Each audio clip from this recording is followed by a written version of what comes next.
এইবাৰ দিল্লীত গৃহযুদ্ধ দিল্লীত কাৰ ঘৰ কিমান দামী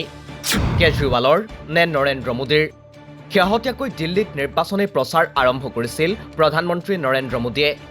নিৰ্বাচনী প্ৰচাৰ আৰম্ভ কৰিয়েই আপৰ মুৰব্বী অৰবিন্দ কেজৰিৱালক লক্ষ্য হিচাপে লৈছিল প্ৰধানমন্ত্ৰীগৰাকীয়ে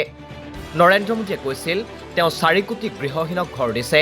কিন্তু নিজৰ নামত সজা নাই এটাও ঘৰ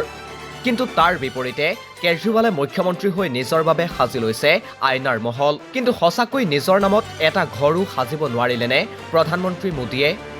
ঘৰ বনাবলৈ টকা নোহোৱা প্ৰধানমন্ত্ৰীৰ বাবে নিৰ্মাণ হ'ব 467 কোটি টকীয়া গৃহ মাটিৰ তলেৰে সংযুক্ত থাকিব প্ৰধানমন্ত্ৰীৰ কাৰ্যালয় সংসদ ভৱন শেহতীয়াকৈ দ্য প্ৰিণ্টত প্ৰকাশ পাইছে প্ৰধানমন্ত্ৰীৰ আৱাসগৃহ সম্পৰ্কীয় এক প্ৰতিবেদন সেই অনুসৰি কেন্দ্ৰীয় চৰকাৰে দাৰাচিকো পথৰ ওচৰত এ আৰু বি ব্লকত প্ৰধানমন্ত্ৰীৰ বাবে নিৰ্মাণ কৰিবলৈ ওলাইছে এক বিশাল অট্টালিকা দক্ষিণ ব্লকৰ ওচৰত 2,26,203 বৰ্গফুটত নিৰ্মাণ কৰিবলগীয়া এই প্ৰকল্পটোৰ বাবদ ধাৰ্য কৰা হৈছে মুঠ 467 কোটি টকা এই আৱাসগৃহটোৰ গ্ৰাউণ্ড আৰু প্ৰথম মহলাত থাকিব প্ৰধানমন্ত্ৰীৰ মূল বাসগৃহ তাৰ লগতে সংলগ্ন হৈ থাকিব প্ৰধানমন্ত্ৰীৰ গৃহ কাৰ্যালয় ইনডোৰ ষ্টেডিয়াম সহায়ক কৰ্মচাৰী কোৱাৰ্টাৰ এছপিজিৰ কাৰ্যালয় আৰু অন্যান্য সুবিধা প্ৰধানমন্ত্ৰীৰ বাবে নিৰ্মাণ কৰিবলগীয়া এই আৱাসগৃহৰ তলত মাটিৰ তলেৰে সংযুক্ত হৈ থাকিব প্ৰধানমন্ত্ৰীৰ কাৰ্যালয় আৰু সংসদ ভৱন উল্লেখ্য যে বৰ্তমান প্ৰধানমন্ত্ৰীৰ বাসস্থান হৈছে 7 নং লোক কল্যাণ মাৰ্গ য'ৰ পৰা প্ৰধানমন্ত্ৰী কাৰ্যালয়লৈ দূৰত্ব প্ৰায় 3 কিলোমিটাৰ কাৰ্যালয় আৰু আৱাসগৃহৰ মাজৰ দূৰত্ব হ্ৰাস কৰিবলৈকে প্ৰধানমন্ত্ৰীৰ বাবে নিৰ্মাণ কৰিব বিচৰা হৈছে 467 কোটি মূল্যৰ নতুন আৱাসগৃহ এয়া আছিল নিজৰ বাবে ঘৰ এটা সাজিব নোৱাৰা বুলি দাবী কৰা প্ৰধানমন্ত্ৰী নৰেন্দ্ৰ মোদীৰ মানসিকতাৰ গাথা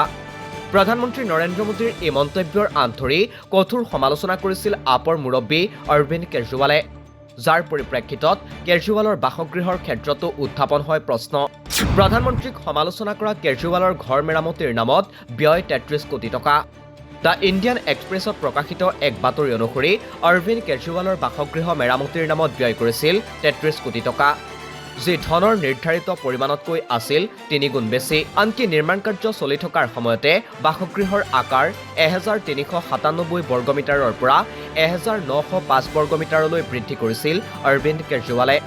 কেজৰিৱালে মুখ্যমন্ত্ৰী আৱাসৰ মেৰামতি কৰি টিভিৰ নামতে ব্যয় কৰিছিল 20 লাখতকৈ অধিক টকা একেদৰে সোফাৰ নামত কেজৰিৱালে ব্যয় কৰিছিল 6.40 লাখ টকা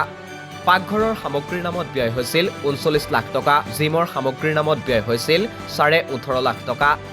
এইবোৰ উদাহৰণহে এনেকৈ কেজৰিৱালে নিজৰ বাসগৃহক নতুন ৰূপ দিবলৈ ব্যয় কৰিছিল 33 কোটি টকা এয়া প্ৰকাশ পাইছিল 2022 চনৰ কেগৰ প্ৰতিবেদনত কিন্তু তাৰ পিছতো অৰবিন্দ কেজৰিৱালে সমালোচনা কৰিবলৈ এৰা নাই প্ৰধানমন্ত্ৰী নৰেন্দ্ৰ মোদীক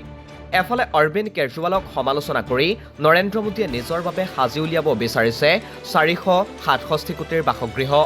নিউজ ডেস্ক ৰিপৰ্ট দি ক্ৰছ কাৰেণ্ট